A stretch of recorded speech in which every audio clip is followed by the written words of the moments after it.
नमस्कार प्यारे बच्चों, कैसे हैं आप सभी। उम्मीद करती हूँ सभी बच्चे एकदम बढ़िया होंगे, एकदम मस्त ज़बरदस्त बेहतरीन और बहुत ही बिंदास होंगे। तो मैं भावना भाटी आप सभी प्यारे साथियों का स्वागत करती हूँ आपके अपने प्यारे से परिवार रोजगार विद अंकित में। तो सभी बच्चे क्लास के साथ जुड़ जाइए और फिर हम अपनी क्लास को शुरू कर रहे हैं। तो आप सभी कैसे हैं, अपना हालचाल आप लोग कमेंट सेक्शन में बता सकते हो। तो सभी को नमस्कार, सभी को राधे राधे, सभी प्यारे साथियों को प्रणाम। आप सभी क्लास के साथ जुड़ जाएं और एक बार मुझे बताएं कि आप लोग मुझे सुन पा रहे हैं। क्या आप सभी बच्चों को मेरी आवाज़ पहुंच रही है? कि आप लोग मुझे सुन पा रहे हैं? अगर हाँ तो जल्दी से यस लिख दीजिएगा कमेंट सेक्शन में।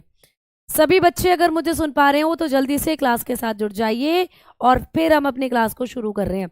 टॉपिक हम लोगों का रिप्रोडक्टिव सिस्टम चल रहा है, ठीक है।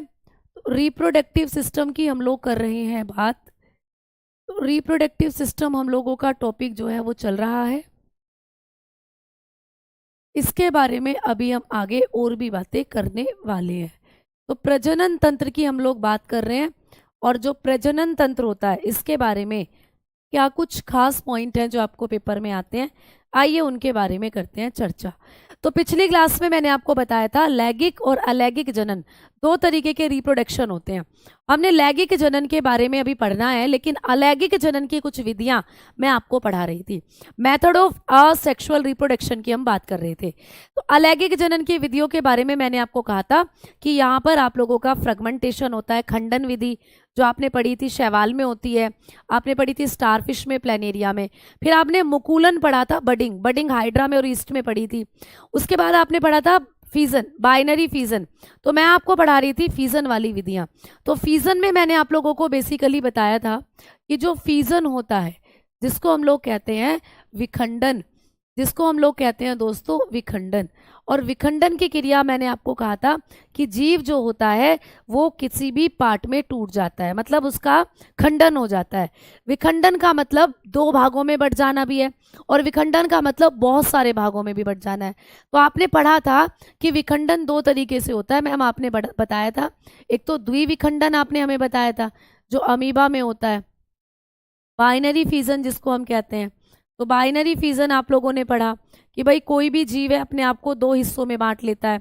आपने इसका एग्जाम्पल पढ़ा था अमीबा, अमीबा हुआ, पैरामीशियम हुआ, युगलीना हुआ, ये सब आपने इसके एग्जाम्पल्स पढ़े थे, ठीक है।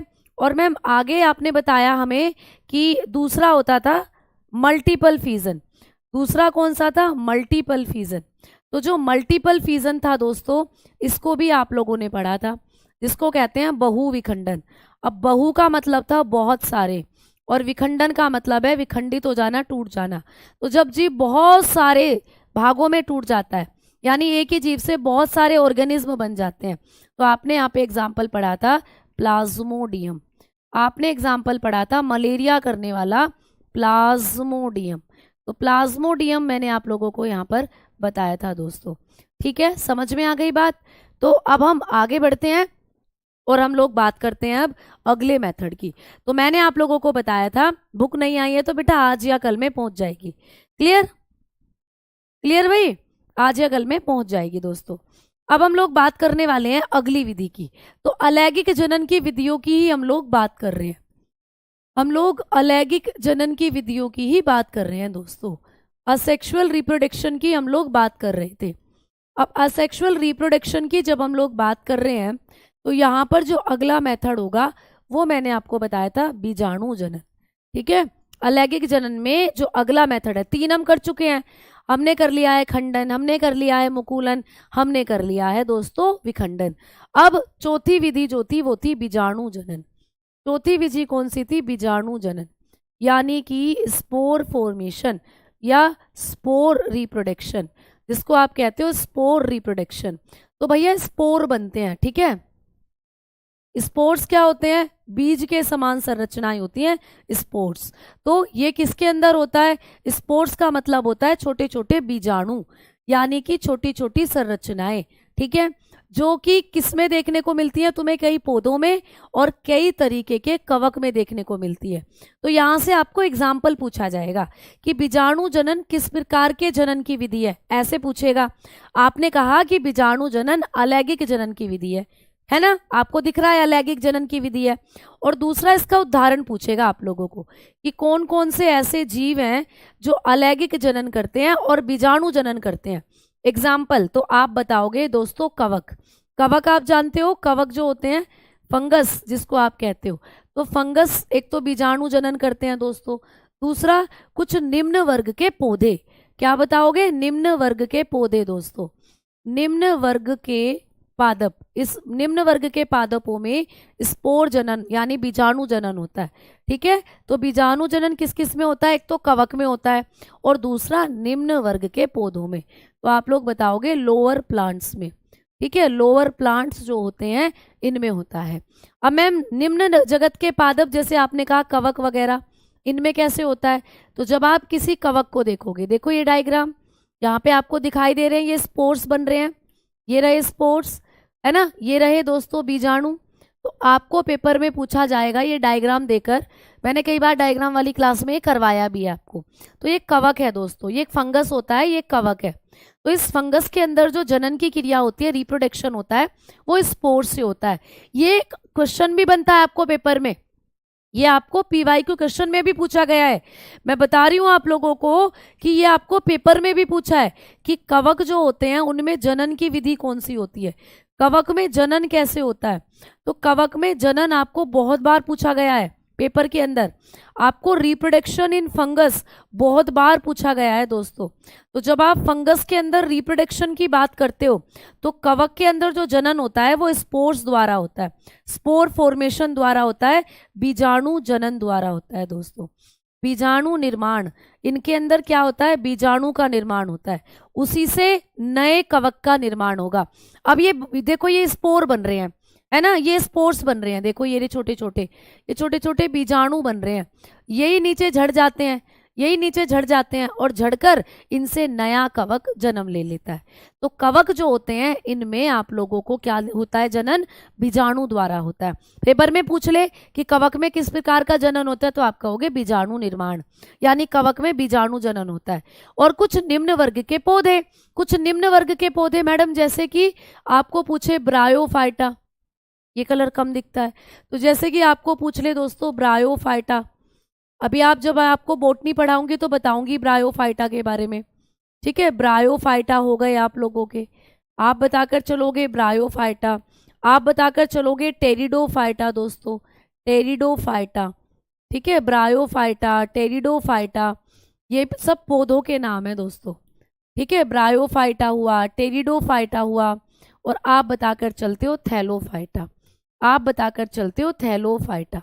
तो ये ऐसे पौधे हैं जिनमें बीजाणु बनते हैं दोस्तों, जिनके अंदर क्या होता है, बीजाणु बनते हैं। तो इन्हीं के अंदर जो जनन होता है ना वो बीजाणु के द्वारा भी होता है, इनमें बीजाणु जनन भी देखने को मिलता है, यानी छोटे छोटे बीजाणु, छोटे छोटे बीज के जैसी संरचना बनती है जो इनके अंदर बीजाणु जनन की क्रिया को कराती है। इनमें भी होता है दोस्तों स्पोर्स फॉर्मेशन। ठीक है, समझ में आ गई। तो बीजाणु जनन किस किस में होता है, आपने कहा कि कुछ निम्न वर्ग के पौधों में होता है ना, जैसे कि आपने अभी पढ़ लिया कि ब्रायोफाइटा, टेरिडोफाइटा, थैलोफाइटा, और आपने पढ़ लिया कुछ कवक, कवक में भी होता है। कलर चेंज कर लूं बेटा, ये वाला कलर तो आपको दिख रहा होगा व्हाइट पर, व्हाइट पर तो ब्लू अच्छे से दिखता है आप लोगों को। ठीक है, अब हम आगे बात करते हैं। बोर्ड का कलर तो यही रहेगा बेटा, बोर्ड का कलर चेंज करूंगी, व्हाइट तो बहुत ज्यादा रिफ्लेक्शन होता है व्हाइट का, फिर उस पर आपको बस ब्लू कलर और ब्लैक कलर ही विजिबल होते हैं, और कोई कलर ही नहीं दिखता, ना येलो दिखता ना ग्रीन दिखता, और कोई कलर ही नहीं दिखता ब्लैक व्हाइट पर, इसीलिए ब्लैक ही रख देते हैं बेटा। ठीक है, बहुविखंडन अगर आपने नहीं करा तो बहुविखंडन मैंने आज बता दिया आपको एग्जाम्पल इसका। बहुविखंडन में क्या होता है कि बहुविखंडन के अंदर दोस्तों एक जीव बहुत सारे भागों में, बहुत सारे जीवों में बट जाता है। देखो नाम से पता चल रहा है, बहु, बहु मतलब मल्टीपल, यानी कि इस तरीके से एक ही जीव से बहुत सारे जीव बन जाते हैं, ऐसे ऐसे, ये होता है बहुविखंडन। एक ही जीव बहुत सारे जीवों में बट जाता है। यहाँ पर क्या है, द्विविखंडन, यानी एक जीव केवल दो जीवों में बटता है, ऐसे। तो ये हो जाता है द्विविखंडन। और बहुविखंडन जिसमें एक जीव बहुत सारे जीवों में बटे, है ना। और इसका एग्जाम्पल पूछेगा तो आपने कहा प्लाज्मोडियम, प्लाज्मोडियम इसका एग्जाम्पल है। आओ अब आगे बढ़ते हैं और अब हम लोग बात करते हैं मैम अलैंगिक जनन के अंदर पांचवी विधि की। मैम पांचवी विधि कौन सी है आप बताओगे? Vegetative propagation. वेजिटेटिव प्रोपोगेशन हम बात करेंगे अब वेजिटेटिव प्रोपोगेशन की, यानी कि अब बात करेंगे वनस्पतिक जनन की। वनस्पतिक जनन, अब हम बात करेंगे वनस्पतिक जनन। अब देखो बेटा, वनस्पतिक जनन मतलब वनस्पतियों में होता है। वनस्पति क्या होती है? वनस्पति होते हैं पेड़ पौधे आप लोगों के। तो अलैंगिक जनन जो नॉर्मली देखने को मिलता है वो पेड़ पौधों में भी देखने को मिलता है। तो पेड़ पौधों में किस विधि द्वारा होता है? वेजिटेटिव प्रोपोगेशन द्वारा, वनस्पतिक जनन की क्रिया द्वारा। तो आप लोग बताओगे यह पादपों में पाया जाता है, यह पादपों में होता है, यह पादपों में वनस्पतिक भागों द्वारा होता है। कैसे भागों द्वारा होता है? वनस्पतिक भागों द्वारा होता है। ठीक है, तो आपको पेपर में पूछेगा कि पौधों के अंदर वो कौन सा जनन है जिसमें पौधों के वनस्पतिक भाग पार्टिसिपेट करते हैं, वनस्पतिक भागों के द्वारा जो जनन होता है उसको क्या कहते हैं? तो उसको कहा जाता है प्यारे बच्चों वेजिटेटिव प्रोपोगेशन। ठीक है, तो आप लोग बताकर चलोगे it is take place, it is take place in plant by vegetative part. तो प्लांट्स में होता है और वेजिटेटिव पार्ट्स के जरिए होता है दोस्तों, है ना। अब मुद्दा ये है मैडम जी, अब कहानी यहाँ से समझाने की ये है कि ये वनस्पतिक भाग क्या होते हैं, पौधों के वनस्पतिक भाग क्या होते हैं बेटा। ठीक है, अच्छा बुक जिसको नहीं मिली है प्यारे दोस्तों, बुक आपके पास बिल्कुल अब पहुंचने ही वाली है, आप बिल्कुल परेशान ना हो। ठीक है, ठीक है, ठीक है, समझ में आ गई बात। चलो रविंदर जी बहुत बढ़िया। मैम बैच अभी खरीदा है, कवर करने में थोड़ी सी परेशानी हो रही है मेरी। कवक मुकुलन में बेटा समझ नहीं आया, एक बच्चा क्या पूछ रहा है? हाँ दूसरा इंग्लिश में देखिए, स्पोर रिप्रोडक्शन या बीजाणु जनन जिसको आप कह देते हो बेटा, स्पोर फॉर्मेशन या स्पोर रिप्रोडक्शन इसको कह देते हैं। क्या दिक्कत हो गई बच्चा? निम्न वर्ग के पादपों में होता है, ये किस में होता है? लोअर प्लांट्स में होता है, लोअर प्लांट्स में। ठीक है, और कोई दिक्कत? चलो आओ आगे बात करते हैं। तो अभी तक हमने यहाँ पे और कुछ ऐसा इंग्लिश वाला लिखा ही नहीं है। स्पोर्स फॉर्मेशन भी बोल देते हो इसको, स्पोर्स रिप्रोडक्शन भी बोल देते हो, उससे कोई दिक्कत नहीं है बेटा। स्पोर फॉर्मेशन भी बोल सकते हो और स्पोर्स रिप्रोडक्शन भी बोल सकते हो। ठीक है, चलो आओ आगे बात करते हैं। टेरिडोफाइटा को आप ऐसे ही लिखोगे। ठीक है, ये टेरिडोफाइटा ऐसे ही लिखे जाते हैं। आओ आगे बात करेंगे अब हम लोग। अब हमने पढ़ना है कि मैम वेजिटेटिव पार्ट्स कौन कौन से होते हैं, पौधों के जो वनस्पतिक भाग हैं ये कौन कौन से होते हैं, अब आपको ये पढ़ना है।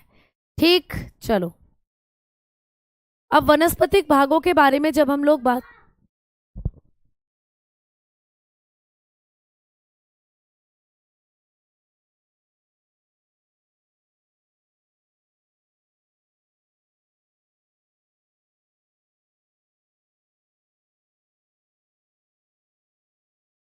तो वेजिटेटिव पार्ट्स कौन कौन से होते हैं वास्तव बच्चों, अब हम लोग बात करते हैं। तो वनस्पतिक भागों की आप लोगों से प्रश्न आता है पेपर में कि पौधों के अंदर कौन कौन से भाग वनस्पतिक भाग हैं। वनस्पतिक भाग वेजिटेटिव पार्ट, वेजिटेटिव पार्ट की जब हम लोग बात करते हैं तो आप लोग बताते हो कि प्लांट्स में जो वेजिटेटिव पार्ट होते हैं ये होते हैं जड़। क्या होते हैं बच्चा? जड़। जब आप किसी पौधे की जड़ के बारे में बात करते हो, रूट, जड़। अब भाई आपको कोई नया पौधा उगाना है अपने गार्डन में, तो आप उसकी जड़ भी तो लगा सकते हो। जैसे पुदीना आपको बोना है, पुदीना को उखाड़ के लेके आए जड़ से, जड़ सहित, और उसकी जड़ लगा दी आपने। तो पुदीना वगैरह जब आप लोग बोते हो उनकी जड़ वगैरह आप लोग क्या कर सकते हो? लगा सकते हो। ये देखो, जब आपको पुदीना बोना है अपने गार्डन में तो ऐसे आप उसको जड़ से उखाड़ कर ले आओगे और जड़ उसकी दूसरी जगह मिट्टी में लगा दोगे, तो जिससे आप लोगों को नया पुदीना हो जाएगा। तो जड़ द्वारा भी आप नए पौधों को उगा सकते हो, रूट के द्वारा। तो जड़ जो होती है वो वनस्पतिक भाग है। वही अलैंगिक जनन का ही तो भाग हुआ। अलैंगिक जनन में हमने बात करी कि एक अकेला ही जीव नए जीव को उत्पन्न कर सकता है, तो एक अकेली जड़ बहुत सारे पुदीने के पौधे उगा सकती है। उसमें ना नर की जरूरत है ना मादा की जरूरत है ना। तो यहाँ पे नर और मादा की जरूरत पड़ी नहीं रही है, अकेली जड़ है जो नया पुदीने की पूरी पौध को लगा सकती है। तो जड़ हो गई प्यारे दोस्तों, ठीक है। और आप लोगों को कभी पूछे तो और क्या एग्जाम्पल हो सकता है, आप लोग बताकर चल सकते हो। पौधों के जो वनस्पतिक भाग होते हैं इनमें आता है, आप बताएंगे यहाँ पे तना, तना स्टेम। वही बहुत से पौधों के हम तने भी लगाते हैं, जैसे गुलाब। अब मैं जड़ का एक एग्जाम्पल लिख दूं यहाँ, तो आपने लिखा धनिया दोस्तों, धनिया हो जाता है जड़ के द्वारा, है ना, जिसको आप कहते हो कोरिएंडर। कोरिएंडर जो होता है वो हो जाता है। आपको मैंने लिख दिया यहाँ पे पुदीना, पुदीना हो जाता है दोस्तों। मिंट जड़ के द्वारा हो जाता है, मिंट भी। अगर मैंने कहा स्टेम, आपने कोई पौधा लगाना है अपने गार्डन में, उसका तना काट कर आपने लगा दिया, जैसे गुलाब, गुलाब की कलम लगाते हैं ना हम लोग, तो गुलाब का तना ही तो होता है वो जो कलम लगाते हैं, रोज, है ना। जैसे गन्ना, कभी आपने गन्ना को बोया है, शुगर केन, कभी आपने गन्ने खेत में बोए हैं दोस्तों, तो बिल्कुल बोए होंगे। गन्ने के तने को काट कर डोलियों पर डाल दिया जाता है, गड्ढे कर कर कर, जिसमें क्या होता है, गन्ना फिर उसी से नया गन्ना उगाता है। तो गन्ना भी क्या हुआ, एक तना ही तो होता है, वो उसका तना स्टेम है, उसी को काट काट कर आप नए गन्ने उगा रहे हो, नया पौधा उससे उग रहा है। तो दैट्स मीन तने के द्वारा भी जनन की क्रिया हो सकती है। तो तना भी वनस्पतिक भाग है दोस्तों। आगे हमने बात करी कि मैम तीसरा एग्जाम्पल क्या हो सकता है, तो तीसरा एग्जाम्पल हो सकता है, आप बता सकते हो, किसी भी पौधे की जो पत्तियां होती हैं, पत्तियां दोस्तों, लीव्स, लीव्स के द्वारा भी हम नया पौधा उगा सकते हैं। मैम लीव्स के द्वारा हम कौन सा पौधा उगा सकते हैं, एग्जाम्पल के तौर पर याद रखना, ब्रायोफिल्लम, ब्रायोफिल्लम, ठीक है। तो ब्रायोफिल्लम एक ऐसा पौधा है जो पत्तियों के द्वारा उगाया जाता है दोस्तों, ब्रायोफिल्लम। तो ब्रायोफिल्लम नाम का जो पौधा होता है उसमें से छोटी छोटी पत्तियां निकलती हैं, ये पत्तियां ही नीचे टूटकर गिरती हैं तो नए ब्रायोफिल्लम के पौधे को बनाती हैं। तो जड़, तना, पत्ती, ये सब कैसे भाग होते हैं किसी पौधे के, वनस्पतिक भाग। इन्हीं के द्वारा जब कोई नया पौधा उगाया जाता है तो उसको कहते हैं वेजिटेटिव प्रोपोगेशन, उस विधि को कहते हैं वनस्पतिक प्रसार या वनस्पतिक जनन। अच्छा मैम ब्रायोफिल्लम जो होता है ये कैसा दिखता है, इसके अंदर छोटी छोटी लीव्स आपको दिखाई देती हैं, देखो ये रहा ब्रायोफिल्लम की पत्ती, ये ब्रायोफिल्लम की पत्ती है दोस्तों। यहाँ पर जब आप देख रहे हो तो देखो ये छोटी छोटी पत्तियां कैसे निकल रही हैं, ये छोटी छोटी लीव्स निकल रही हैं, यही लीव्स टूटकर नीचे गिर जाती है, पत्ती के ऊपर ही देखो छोटी छोटी पत्तियां निकल रही हैं, ये टूटकर नीचे गिर जाती हैं और फिर क्या होता है, नया इन्हीं से पौधा बन जाता है ना। हाँ जी, इस क्लास से आप यूपी पुलिस की साइंस भी कर सकते हो बेटा। आलू क्या है, आलू भी एक तना है।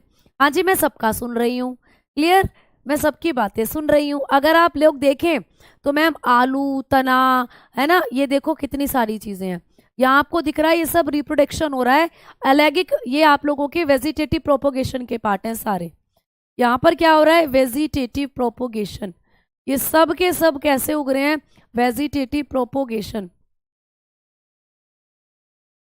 ठीक है, वेजिटेटिव प्रोपोगेशन के द्वारा ये सारे के सारे उगले हैं, ये सारे के सारे वनस्पतिक प्रसार विधि द्वारा उगाए जा रहे हैं, वनस्पतिक जनन की विधि द्वारा ये सारे के सारे उग रहे हैं बेटा। कैसे, ये देखो ये जड़ के द्वारा जनन हो रहा है ना, मोरिया का पौधा हो गया, या फिर अभी मैंने पुदीना बताया, भाई बहुत से ऐसे पौधे हैं जिनके आप जड़ लगाते हो, क्लियर। जैसे कि आप लोगों को तुलसा कहीं बोना है तो तुलसे की छोटी सी प्योद आप जड़ से उखाड़ लेते हो, उसको कहीं लगा देते हो जाकर, उससे नया तुलसे का पौधा हो जाता है, मतलब वही पौधा फिर आपका ग्रो हो जाता है। तो जड़ों द्वारा भी आप नए पौधों का निर्माण कर सकते हो, फिर उस पर नए, उस पौधे पर क्या होंगे, फूल खिलेंगे, है ना। तो जड़, जैसे कि आप लोगों का अदरक होता है दोस्तों, अगर आप लोग बात करते हैं अदरक की, ये कलर दिखेगा नहीं, अगर आप लोग बात करते हैं अदरक की, तो मैम अदरक क्या होता है, अदरक, जिंजर, तो जिंजर होता है तना, अदरक तने के द्वारा उगाया जाता है दोस्तों। आलू की आपने बात करी, आलू भी जो अब आप मिट्टी में डालते हो ना, छोटे छोटे आलू, या जिनके ऊपर एक और आलू निकला हुआ होता है, तो पोटैटो, आलू जो होते हैं, आलू की भी खेती, अब आलू की खुदाई हो रही थी ना थोड़े टाइम पहले, तो आलू भी एक तना है दोस्तों, आलू भी एक स्टेम होता है, आलू की भी जो वो होती है खेती स्टेम के द्वारा होती है। हल्दी आपको पूछ ले, हल्दी, टर्मरिक, तो जब हम लोग टर्मरिक को उगाते हैं तो जो टर्मरिक होती है हल्दी, ये भी एक तना होता है दोस्तों, ये भी एक स्टेम होता है, ये भी एक तना होता है। तो ये सारे भाग तने के जरिए आप लोग उगा सकते हैं, है ना, है ना। तो ये सारी चीजें हैं जो आप लोग उगा सकते हो दोस्तों। तो यहाँ पर आप लोगों ने देखा कि ये सब विधि जो होती हैं वेजिटेटिव प्रोपोगेशन की विधि है, वनस्पतिक जनन की विधि है ना। तो ये पेड़ पौधों में देखने को मिलता है। और पेड़ पौधों के अंदर जो वनस्पतिक भाग होते हैं वो मैंने आपको बताया। कभी भी पेपर में प्रश्न आए कि पौधों में वनस्पतिक भाग कौन कौन से हैं, तो जड़, तना, पत्ती और एक और लिख लेना बीज, चौथे नंबर पर बीज। तो बीज तो आप बोते ही हो, गेहूं, चावल, ये सब बीजों के द्वारा उगाए जाते हैं। उन्हीं बीजों से नए पौधे हो जाते हैं दोस्तों, सीड, ठीक है, बीज। तो बीज आप बोते हो, बाजरा आपको बोना है तो बाजरे के बीज बखेरते हो, आपको गेहूं बोना है गेहूं के बीज बखेरते हो। तो मतलब बीज भी आपका वनस्पतिक प्रसार में ही आता है। अब क्वेश्चन ये है कि मैम आपने ये सारी संरचनाएं बता दी पौधों में, ये अलैंगिक जनन की विधि है। हमने तो सुना है पेड़ पौधों में भी नर और मादा होते हैं, तो वो किस प्रकार का जनन होगा, फिर वो होता है लैंगिक जनन। और पौधों का जो लैंगिक भाग माना जाता है, पौधों में जो सेक्सुअल रिप्रोडक्शन होता है वो फूल के अंदर होता है। तो नोट कर कर एक चीज आप लोग लिखेंगे कि पौधों में, पौधों का लैंगिक भाग, पौधों का लैंगिक भाग किसको कहा जाता है, पौधों का लैंगिक भाग यानी कि सेक्सुअल पार्ट ऑफ प्लांट किसको कहते हैं, सेक्सुअल पार्ट ऑफ प्लांट। भाई अभी जो आपने पढ़े वो तो वेजिटेटिव हो गए, वो तो सारे के सारे वनस्पतिक भाग हो गए, जड़, तना, पत्ती और बीज। फिर पौधों में लैंगिक भाग कहाँ होता है, यानी पौधों में नर और मादा कहाँ मिलते हैं, तो नर और मादा मिलते हैं फूल के अंदर। तो जो पुष्प होता है दोस्तों, जो फ्लावर होता है, इसको कहा जाता है पौधों का लैंगिक भाग।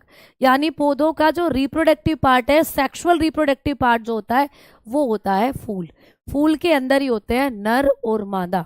तो जहां भी नर और मादा की जरूरत होती है वो तो लैंगिक जनन की कैटेगरी में आता है। तो मेल और फीमेल जो होते हैं वो किसी भी फूल के अंदर पाए जाते हैं।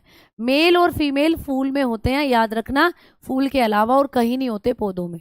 तो जिन पौधों पर फूल आते हैं वो पौधे कर सकते हैं लैंगिक जनन, लेकिन जिन पौधों के ऊपर फूल नहीं आते, या बेसिकली जो पौधे मैंने, जो पार्ट मैंने आपको बताए, जो एग्जाम्पल मैंने आपको बताए, वो वनस्पतिक प्रसार से भी हो सकता है उनमें जनन। जैसे अदरक है, आप लोगों का हल्दी है, आप लोगों का आलू है, ब्रायोफिलम है, पुदीना है, ये सब आपने जो पढ़े, ठीक है, क्लियर हो गई बात। तो ये भी आपको पूछा जा सकता है पेपर में कि कौन से ऐसे पौधे हैं जो पौधों के वनस्पतिक भागों द्वारा उगाए जा सकते हैं। तो जो एग्जाम्पल आपने करे वो आप कर सकते हो। हाँ जी, बिहार पुलिस के लिए भी बायोलॉजी यहाँ से आप बिल्कुल कर सकते हो। आओ अब आगे बढ़ते हैं। अब आप लोगों का जो लैंगिक जनन था वो कंप्लीट हुआ। अब हम बढ़ेंगे, सॉरी, अलैंगिक जनन जो है वो कंप्लीट हुआ। अब बात करेंगे लैंगिक जनन की। अब हम लोग बात करने वाले हैं लैंगिक जनन की। Now we will discuss about sexual reproduction. अब प्यारे दोस्तों बात होगी सेक्सुअल रिप्रोडक्शन के बारे में। सेक्सुअल रिप्रोडक्शन जो होता है मैम, ये होता है लैंगिक जनन, यानी ऐसा जनन जहां पर आपको आवश्यकता पड़ती है नर की, जहां पर आपको आवश्यकता पड़ती है मादा की। ये बात आप पहले लिख चुके हो। लैंगिक और अलैंगिक जनन में मैंने अंतर करवाया था, तो वो आपने कर लिया था वहां कि भाई नर की जरूरत है, मादा की जरूरत है, पॉइंट्स पूरा लिख चुके हो। अब समझने की बारी है कि जहां पर आप लोगों को मेल की जरूरत होती है और जहां पर आप लोगों को फीमेल की जरूरत होती है। मेल और फीमेल की जरूरत क्यों होती है, मेल और फीमेल, नर और मादा की जरूरत क्यों होती है? नर और मादा की जरूरत इसलिए होती है क्योंकि इन दोनों के मिलन से, इन दोनों के निषेचन से ही जाइगोट बनता है। जाइगोट यानी कि युग्मनज बनता है। आपको पूछा जाएगा कि नर और मादा युग्मक जब आपस में मिलते हैं, इस प्रक्रिया को कहते हैं निषेचन। क्या कहते हैं दोस्तों इस प्रक्रिया को? निषेचन, फर्टिलाइजेशन कहते हैं। क्या कहते हैं? फर्टिलाइजेशन। और मैंने आपको बताया था कि लैंगिक जनन में निषेचन की क्रिया होती है। लैंगिक जनन जो होता है, सेक्सुअल रिप्रोडक्शन, इसी में होता है फर्टिलाइजेशन। क्या होता है फर्टिलाइजेशन? बहुत अच्छे से समझाया था बच्चा। ये फर्टिलाइजेशन दो तरीके का था, बाह्य निषेचन, आंतरिक निषेचन आपने सब पढ़ा है। तो नर और मादा युग्मक यानी दो लोगों की जरूरत होती है, दो गैमेट्स की जरूरत लैंगिक जनन को करने के लिए। तो नर और मादा युग्मक जब मिलेंगे तो दोनों के मिलने से बनता है, दोनों के मिलने की प्रक्रिया को कहते हैं निषेचन, फर्टिलाइजेशन। और इस फर्टिलाइजेशन की क्रिया के बाद क्या बनता है? तो फिर बनता है दोस्तों एक कोशिका जिसका नाम होता है जाइगोट। तो फिर बनता है एक कोशिकीय संरचना, फिर बनती है एक कोशिकीय संरचना। इस एक कोशिकीय संरचना को क्या कहते हैं? इन दोनों के जनन के दौरान एक कोशिकीय संरचना बनती है, uh unicellular structure, unicellular, unicellular structure is formed. एक सिंगल सेल यानी कि यूनिसेल्यूलर स्ट्रक्चर बनती है दोस्तों, ठीक है। इस यूनिसेल्यूलर स्ट्रक्चर के बारे में आपको पूछेगा, इस यूनिसेल्यूलर स्ट्रक्चर के बारे में आपको पूछेगा कि ये क्या कहलाती है, इस एक कोशिकीय स्ट्रक्चर को आप क्या कहते हो, ठीक है, इस एक कोशिकीय संरचना को आप क्या कहते हो। तो ये जो एक कोशिकीय संरचना बनती है इसको कहा जाता है दोस्तों जाइगोट, ठीक है। हाँ जी, इसको कहा जाता है दोस्तों zygote. Clear? Ma'am book cash on delivery की थी, बुक आएगी या नहीं? बेटा बिल्कुल पहुंचेगी बुक, अब सब बहुत बच्चों के घर पहुंच भी चुकी है। आप में से अगर कोई बच्चा है जिसके पास बुक पहुंच चुकी है तो वो कमेंट सेक्शन में ज़रूर बताए मुझे, और ज़रूर बताए कि बेटा पोलिनेशन तो पादपों में होता है, वो पोलिनेशन तो हम पढ़ेंगे बाद में, जब हम बॉटनी पढ़ाऊंगी आपको, वो तो पादपों वाले सेक्शन में पढ़ोगे। अभी तो हम प्रजनन की क्रिया कर रहे हैं, तो अभी डिटेल में अब हम पढ़ने वाले हैं लैंगिक जनन, ठीक है। क्लियर? चलें आगे। चलो अब हम लोगों को पढ़ना है यहाँ पर लैंगिक जनन। हल्दी भी दोस्तों तना होती है, मैंने आपको लिखवाया है हल्दी भी क्या होती है? तना होती है, ठीक। तो हल्दी में भी आप लोगों का तना ही है, हल्दी जैसे अदरक होता है तना, तो उसका भी तने वाला भाग ही उगाया जाता है। अब हमने बात करी कि इस एक कोशिकीय संरचना को नर और मादा जब मिले, दोनों के मिलने से बनी एक कोशिकीय संरचना, इसको कहते हैं जाइगोट। क्या कहते हैं दोस्तों? इसको कहा जाता है जाइगोट। तो ये आपको पूछता है पेपर में, युग्मनज, इसको कहते हैं युग्मनज। आपको पूछा जाता है कि जब नर और मादा युग्मक के निषेचन की क्रिया होती है, एक कोशिका का निर्माण होता है, इस कोशिका को क्या कहते हैं? इस एक कोशिकीय संरचना को जाइगोट कहते हैं। बेटा प्याज भी तना है, ये सारी चीजें ना बोटनी में पढ़ोगे बेटा, जब मैं आपको बोटनी पढ़ाऊंगी ना, जब आप करोगे। पुष्पों के बारे में मैं आपको बोटनी वाले सेक्शन में तो पढ़ाऊंगी भैया, पेड़ पौधों के बारे में आप पढ़ोगे वनस्पति विज्ञान में, अभी तो हम जूलॉजी पढ़ रहे हैं। तो आप बेफिक्र रहें, आप रिप्रोडक्शन में सिर्फ इतना ही पढ़ना है, लेकिन पेड़ पौधों के बारे में डिटेल में जब पढ़ोगे तो बोटनी वाले सेक्शन में पढ़ोगे। जब मैं बोटनी शुरू करूंगी ना, तो तब आपको पूरा फूल के पार्ट पढ़ाऊंगी, फूल में नर और मादा को क्या कहते हैं वो सब बताऊंगी, ठीक है। क्लियर? चलो आओ आगे बात करें। अच्छा बुक आ गई है, तो बुक कैसी लगी ये भी बताइएगा बेटा, ठीक है। कुछ बच्चों की बुक कल आएगी, बच्चे बोल रहे हैं मैम कल आएगी, ठीक है बेटा।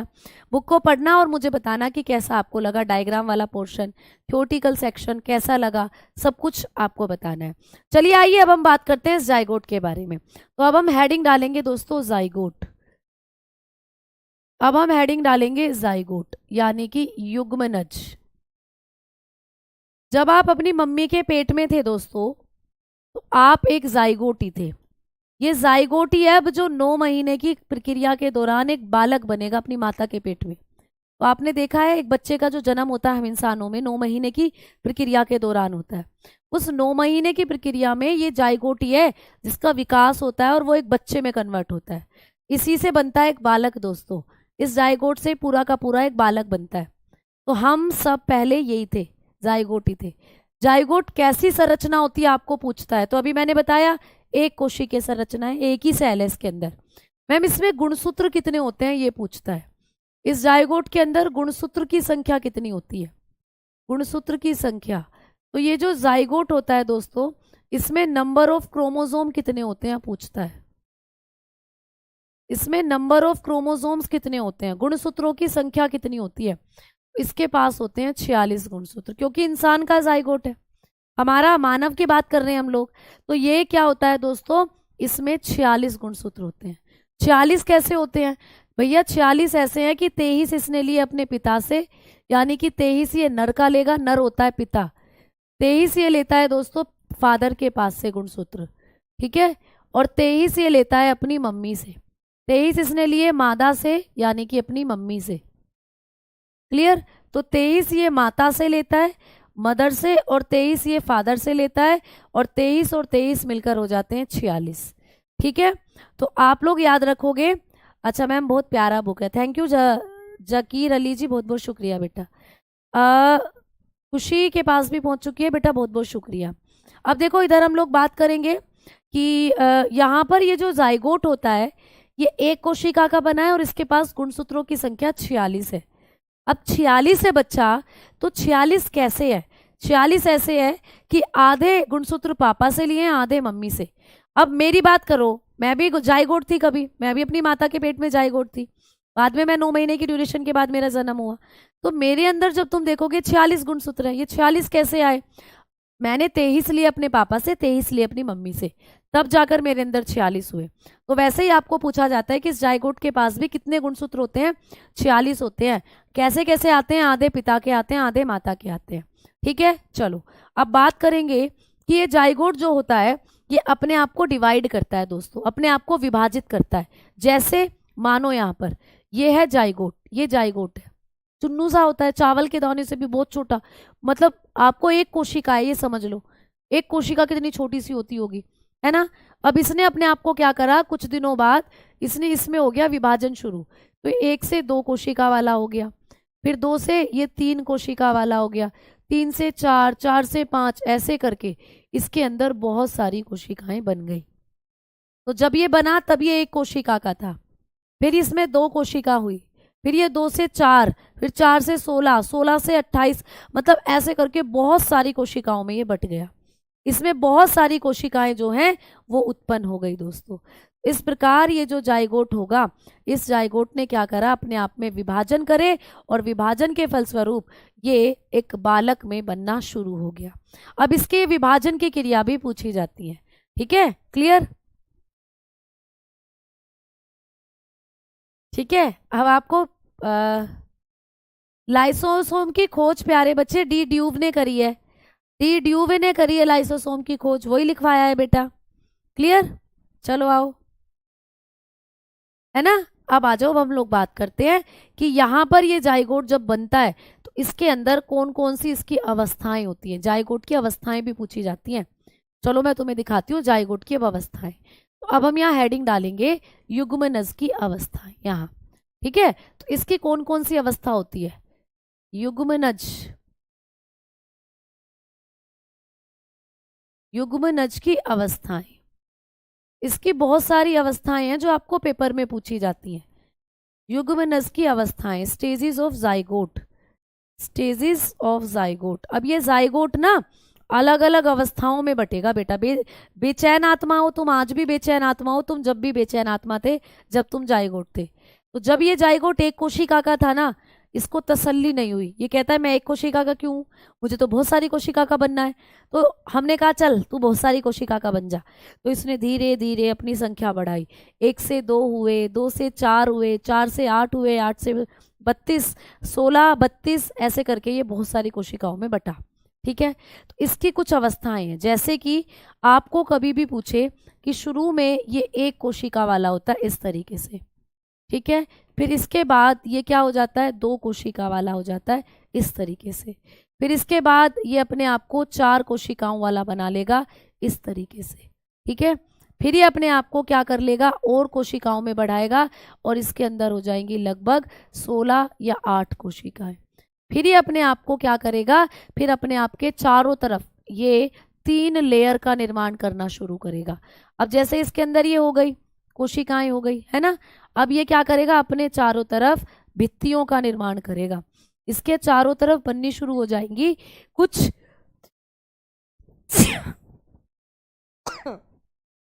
सॉरी, इसके चारों तरफ परतें बननी शुरू हो जाएंगी दोस्तों, ऐसे एक परत ये हुई, फिर एक परत ये हुई, और फिर एक परत ये हुई। ऐसे अभी अपने चारों तरफ परतों का निर्माण करने लगेगा।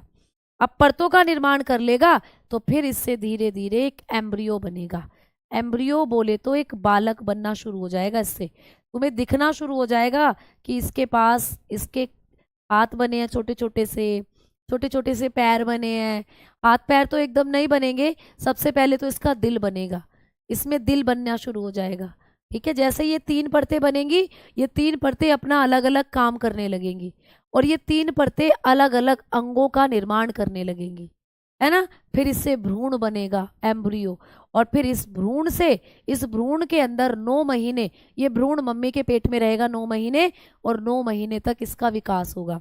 इसका लीवर, इसकी किडनी, इसकी हड्डियां, इसके अंदर आंख, नाक, कान, इसके प्रजनन अंग सब बनेंगे 9 महीने की अवधि में। और 9 महीने की अवधि के बाद ये एक नवजात के रूप में जन्म लेगा। ये एक नवजात के रूप में क्या लेगा? जन्म। ठीक है, तो ये क्या करेगा? एक नवजात शिशु के रूप में, एक न्यूबॉर्न बेबी के रूप में ये जन्म लेगा।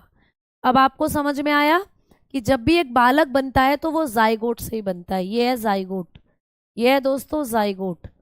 ये युग्मनज है जो एक कोशिका का होता है। युग्मनज कैसे बनता है? ये दो कोशिकाओं के मिलन से बनेगा। नर कोशिका और मादा कोशिका के मिलन से बनता है एक कोशिकीय संरचना, जाइगोट। अब ये जाइगोट अपने आप को धीरे धीरे विभाजित करता है ना।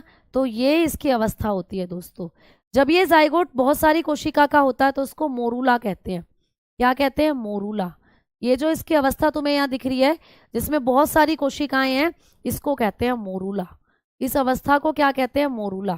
तो जाइगोट की वो अवस्था जिसमें वो लगभग 32 या 100 कोशिकाओं के आसपास बट जाता है, तो उसको आप मोरूला कह देते हो। क्या कहते हो दोस्तों? मोरूला। तो मोरूला जाइगोट की एक अवस्था है, इस अवस्था को आप मोरूला कह देते हो। मैम इस अवस्था को क्या कहते हैं? जब इसके चारों तरफ क्या होता है? जब इसके चारों तरफ 3 परतें बनने लग जाती हैं, इस अवस्था को कहते हैं ब्लास्टोसिस्ट।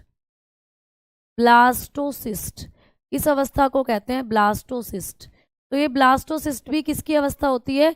जाइगोट की अवस्था, ब्लास्टोसिस्ट। तो ये अवस्था, ब्लास्टोसिस्ट अवस्था भी जाइगोट की अवस्था है बेटा। ठीक है, समझ में आई बात? तो ऐसे करके एक ब्लास्टोसिस्ट के बाद एक एम्ब्रियो बनती है, भ्रूण। इसमें इसका दिल बनेगा सबसे पहले, फिर इसका लीवर बनेगा, फिर इसकी हड्डियां बनेंगी, फिर इसके अंदर दूसरे ऑर्गन बनेंगे, और फिर ये एक नवजात शिशु के रूप में जन्म लेता है। और धीरे धीरे उसका फिर आज जैसे हम हैं फिर हम ऐसे हो जाते हैं। ठीक है, क्लियर? समझ में आई ना बातें? मैम लाइव लेक्चर के साथ नोट नहीं बना पाते हैं बेटा। तो नोट नहीं बना पा रहे हो तो आप पीडीएफ से कर लो, पीडीएफ से कर लो बेटा। जुड़वा बच्चे भी मैं इस चैप्टर में बताऊंगी आपको। ठीक है, चलो आओ अब हम लोग बात कर लेते हैं कि मैम जाइगोट की ये जो अवस्थाएं हैं ये कैसी होती हैं। तो मैं तुम्हें दिखाने की कोशिश करती हूँ।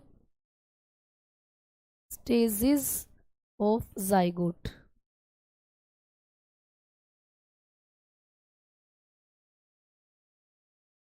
तो जब आप एक जाइगोट को देखते हो तो इस तरीके से आपको यहाँ ये स्ट्रक्चर जो है देखने को मिलेगा। तो यहाँ पर मैं आपको स्ट्रक्चर दिखाने की कोशिश करती हूँ। ये देखिए,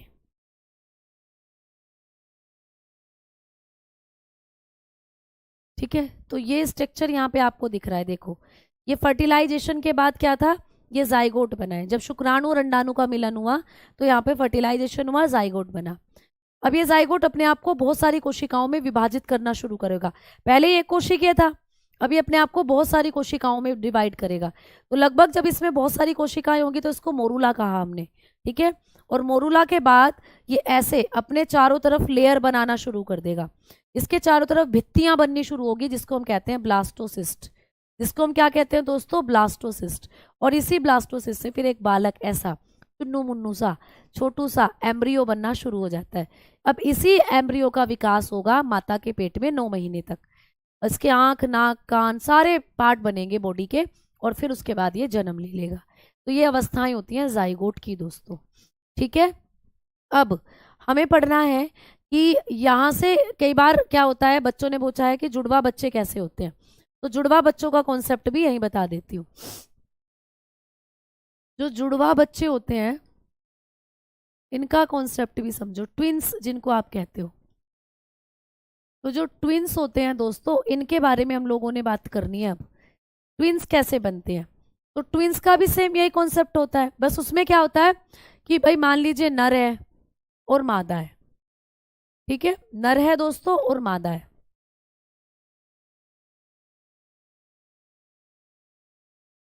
नर है दोस्तों और मादा है दोस्तों। ठीक है, अब जो नर होता है, मेल जो होता है, यहाँ पर भी स्पर्म बने और फीमेल के पास क्या, अंडाणु बने। मतलब वही प्रोसीजर है कि दोनों का निषेचन हुआ और निषेचन से बना जाइगोट। बन गया भाई जाइगोट, युग्मनज बन गया। दोनों के निषेचन से क्या बन गया, युग्मनज बन गया, जाइगोट बन गया। अब ये जो जाइगोट होगा ना, या तो ये किसी कारण से दो हिस्सों में टूट जाएगा। ठीक है, यही जो जाइगोट बना था ये किसी कारण से क्या होगा, अपने आप के दो हिस्से कर लेगा, ऐसे ऐसे। ठीक है, तो एक ही जाइगोट जब अब किसी कारणवश दो हिस्सों में टूट जाए, एक जाइगोट ये बन गया, एक जाइगोट ये बन गया, तो ये दो जाइगोट आगे चलकर एक बालक इससे बनेगा, एक बच्चा इससे बनेगा दोस्तों, और एक बच्चा इससे बनेगा। तो सेम टाइम में ही माता के गर्भ में दो जाइगोट बन गए, वो दो जाइगोटों का विकास चलेगा माता के पेट में, तो उसी को कहते हैं जुड़वा बच्चे। ठीक है, वही हो जाते हैं आपके जुड़वा बच्चे। समझ में आ गई? तो जब माता के पेट में जाइगोट किसी भी तरीके से दो बार टूट जाता है तो वो हो जाता है जुड़वा बच्चों का निर्माण। ठीक है, अब ये जुड़वा बच्चे हो सकते हैं दो तरीके के, ये दो तरीके से बन सकते हैं। एक तुमने देखे हैं आइडेंटिकल ट्विंस होते हैं, एक होते हैं नॉन आइडेंटिकल ट्विंस। ठीक है, यानी कि समान जुड़वा बच्चे और असमान जुड़वा बच्चे, ये आपको पूछा जाता है पेपर में। तो समान जुड़वा बच्चे कैसे बनते हैं? तो चलिए बात करते हैं समान जुड़वा बच्चों की। समान जुड़वा, ठीक है, जिसको आप कहते हो आइडेंटिकल ट्विंस।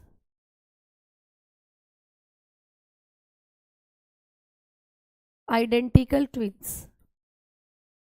ठीक है। समान जुड़वा बच्चे कैसे बनेंगे और असमान जुड़वा बच्चे कैसे बनेंगे? असमान, असमान जुड़वा कैसे बनेंगे?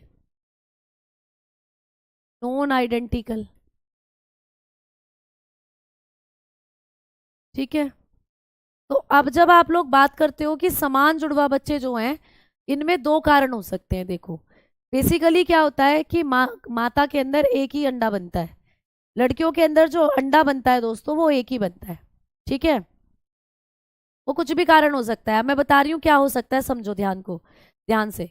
माताओं के अंदर एक ही अंडा बनता है, ठीक है। अब महिलाओं में एक अंडा बनता है, तो एक शुक्राणु आया और इस शुक्राणु ने इस अंडे को फर्टिलाइज कर दिया। ठीक है, ये शुक्राणु है दोस्तों, ये शुक्राणु है, और इस शुक्राणु ने क्या करा, इस अंडे को निषेचित कर दिया। ठीक है, तो एक शुक्राणु ने एक अंडे को क्या कर दिया, निषेचित कर दिया। ठीक है, तो अब बन गया, दोनों के निषेचन से जाइगोट बन गया ना जाइगोट, बिल्कुल बन गया मैम।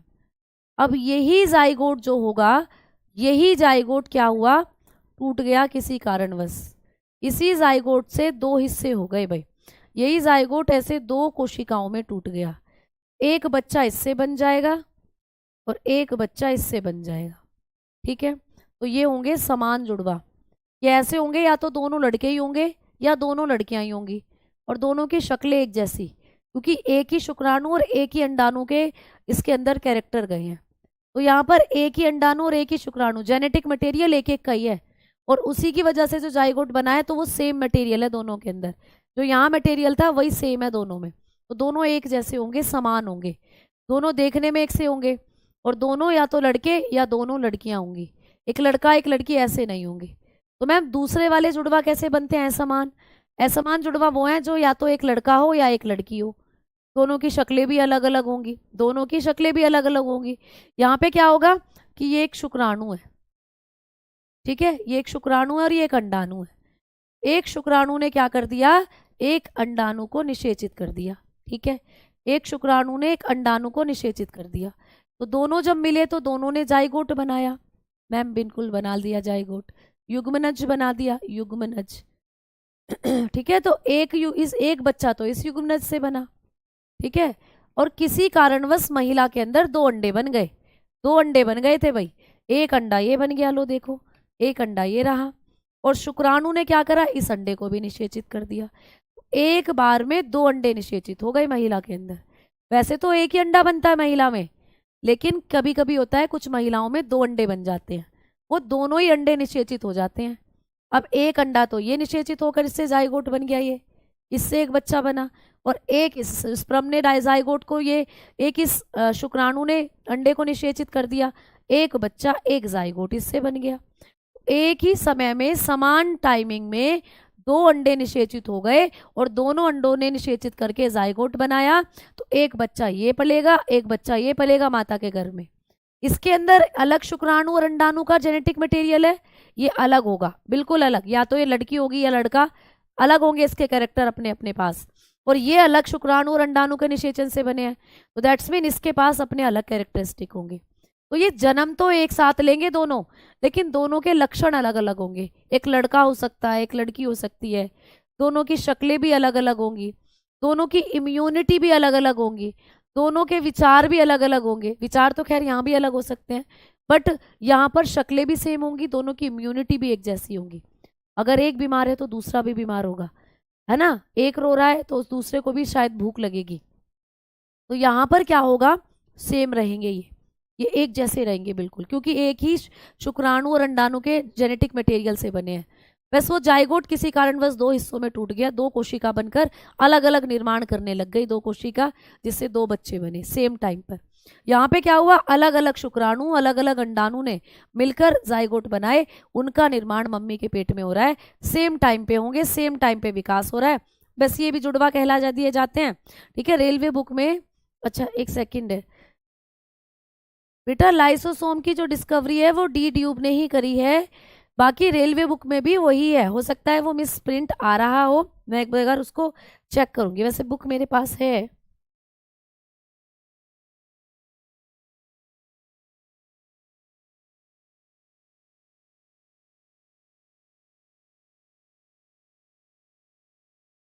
डी ड्यूब ने ही करी है प्यारे बच्चे, इसमें भी आपने लिखा है कि जो लाइसोसोम है, बेटा डी ड्यूब भी लिखा हुआ है लाइसोसोम में भी, मैंने बताया था आपको, बिल्कुल वही होगा, क्योंकि मैंने पढ़ा है अच्छे से बुक को, ये लिखा हुआ डी ड्यूब। तो लाइसोसोम की डिस्कवरी मैंने भी बुक क्लास में आपको डी ड्यूब नहीं बताई थी, और यहाँ भी आपको डी ड्यूब ही लिखा हुआ है, क्या दिक्कत है बेटा, बिल्कुल सही है चीजें, ठीक है, तो डी ड्यूब ने ही तो करी थी बच्चा।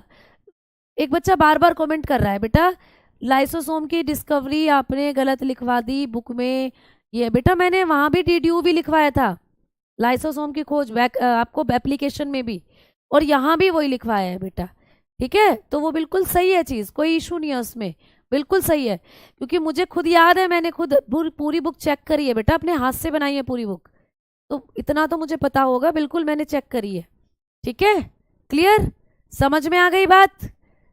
तो क्लास में भी मैंने डी ड्यूब ही लिखवाया है आपको,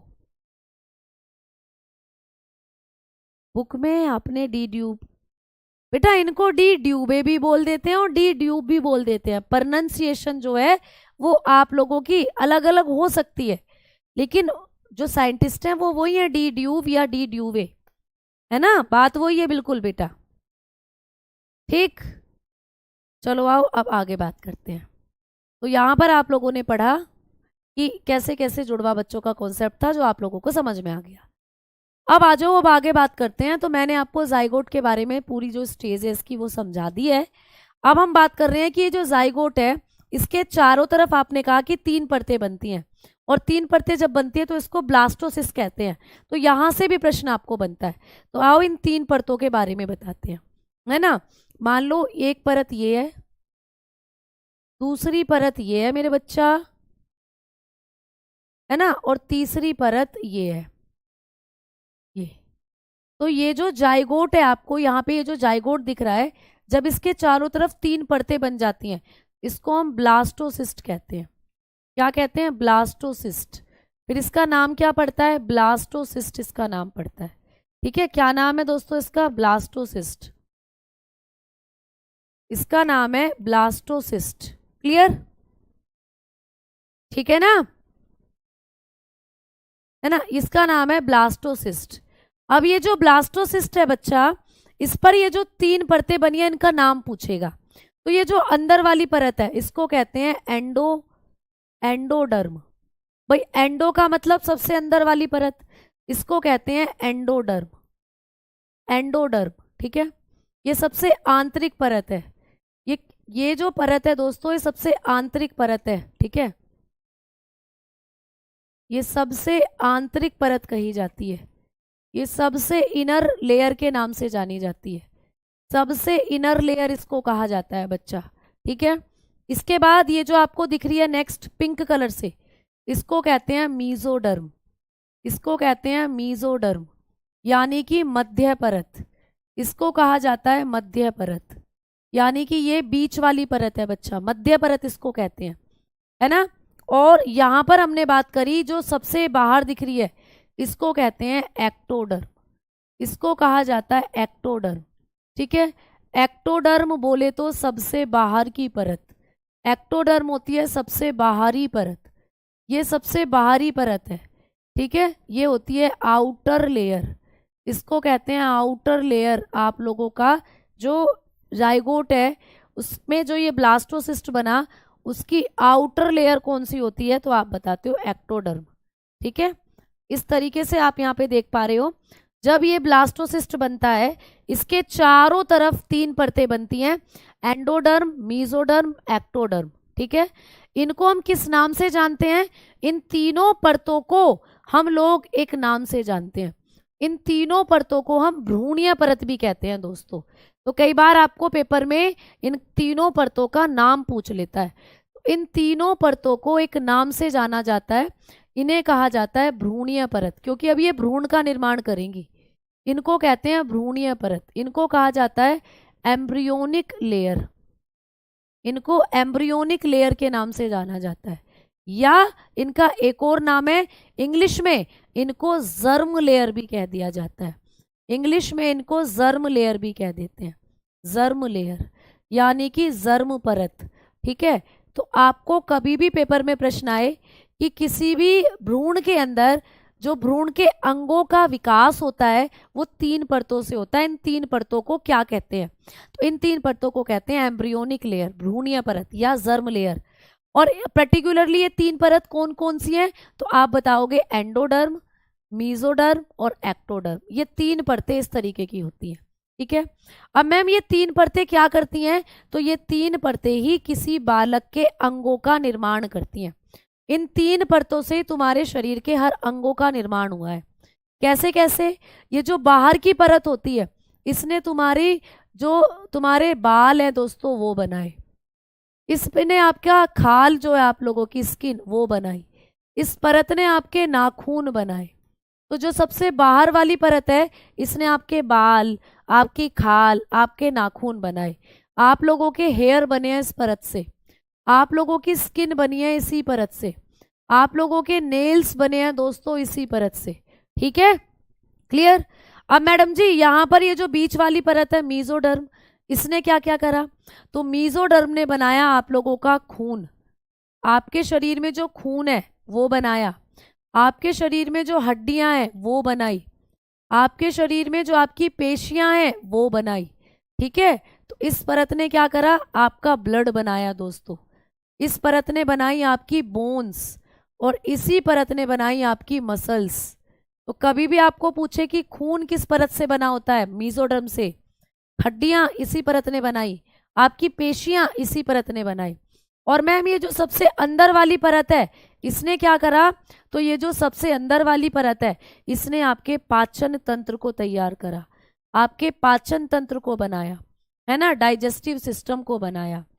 इस परत ने क्या करा दोस्तों, आप लोगों के प्रजनन हिस्सों को बनाया, आपका जो रिप्रोडक्टिव पार्ट है वो बनाए, है ना, आपके रिप्रोडक्टिव पार्ट इसने बनाए, रिप्रोडक्टिव पार्ट, जनन भाग।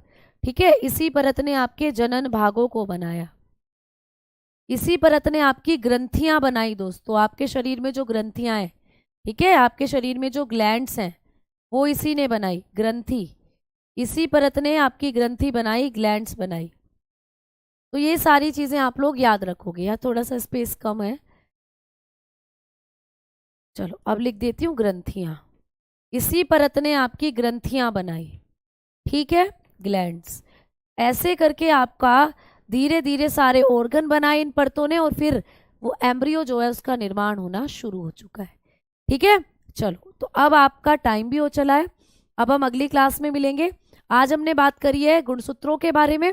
अब हमने बात करी थी आज की क्लास में कि जो जाइगोट होता है ये कैसे, इसके अंदर कितने गुणसूत्र होते हैं, ये नर और मादा के युग्मक से बनता है।